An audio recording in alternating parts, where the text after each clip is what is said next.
doktor? 2017. Kemalci 2017. Xalçaçılıq? 2019. Xalçaçılıq? 10. 2010. Xalçaçılıq 2010. Novruz bayramı? 2009. 2009. Lahat miskərlik sənəti? 2015. 2015. Nar bayramı? Bir dənə sual verəcəm. Sizcə nar bayramı harda qeyd olunur? Göyçayda. Bir dənə verəcəm. Hinduşka bayramı harda? Festival hardaydı? Bir də sual. Sonra davam edək. Mən istəmirəm sual. Bir dəqiqə, yaylaq festivalda var. Keçirilibdir Gədəbəylə Göygöldə. Xəbəriniz olsun, yaylaq festivalı. Hə, davam edək. Mənə də görüm ki, bir saniyə. NATO Avropa İttifaqı, PDF atmışam, hansı NATO'dadır, hansı Avropa İttifaqında? Bunu vermişəm sizə. Malta hansındadır? Avropa İttifaqında. Norveç? Norveç, Avropa İttifaqında. N. Norveç N hərfinə başlayır, N. NATO. İsveç? Hər ikisində. Rusiya? Azərbaycan? Ermənistan? Türkiyə? Türkiyə NATO'da. Böyük Britaniya? ABŞ? Kanada?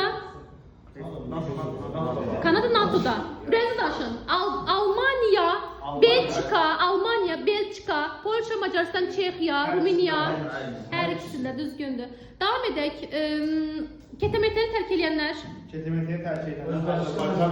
Özbəkistan, Azərbaycan. Keçirəm Mahmuda. Mahmud öncədən Qudsi təxəllüs əsərlərini yazan. Qudsi. Abbaslığa Bakıxanım. Səbuhi təxəllüsü yazan. Siz niyə deyirsiniz? Qoyun öz testində. Mirzə Fətəli Axundov. Gülçin təxəllüsü yazan.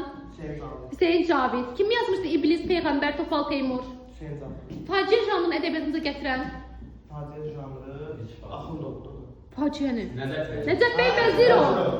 Sonra başqa bir sual. Anarın hansı əsərdir ki, xatirə romanı idi? Xatirə romanı. Bəli. Xeyr. Gülcü. Hansıdır? Xeyr. Bütün hamısı sayısız. Sizsiz. Adı sizsizdir. Sizsiz. Devam edək. Kim yazdı Dante'nin yubleyi? Mən, sən, o, telefon. Anar, bəli. Yaxşı, kim yazıbdı? Qarlı aşırım. Bugün iki PDF vardı. Kinolar falan, onun içinde vardı. Oradan veririm. Qarlı aşırım. Emin desin. Qarlı aşırım. Heç kəs bilmir. Deməli, heç kəs o PDF oxumayıb. Fərman Kərimzadə. Yaxşı, 2 imtahan düşən sual. Qara Volqa əsərinin müəllifi. 2 dəfə vergin, 2 imtahan üçün bu sual. Cəmşid Əmirov, bəli. Qaraca qız əsərinin müəllifi. Süleyman Sani Axundov, düzgündür. Yaxşı, başqa bir sual verəcəm. Təxminə və Zaur filmi hansı əsər əsas çəkilibdir? 5 mərtəbəli evin 6-cı mərtəbəsi. Bunu kim yazıb? Danabaş kəndin əhvalatları. Cəlil Məmməd Quzadiyə həsr olunan bir dənə film vardı. Filmin adı nə idi? Qəm pəncərəsi. Senaryo müəllifi kimdir filmin? Anar. Bəli, Anar. Davam edək. Emilə keçirəm, Emil. Emilə yenə sən qarşı quşu suala verəcəm. Kim idi? Brilyantlarla bəzədilmiş Georgi silahı alan. Bəli, Müqəddəs Georgi ordeni layiq görülən. Müqəddəs Georgi ordeni. O deyil. Fərrux Ağı Qayıbov, bəli. Sonra ilk hərbi topografımız. İbrahim Ağa Vəkilov, düzgündür. İlk milli partiyamız. İlk milli diviziyamız. 77, bəli. Sonra Emir kimdir bence Həsəmədi var? İlk qadın aktrisa. Emir.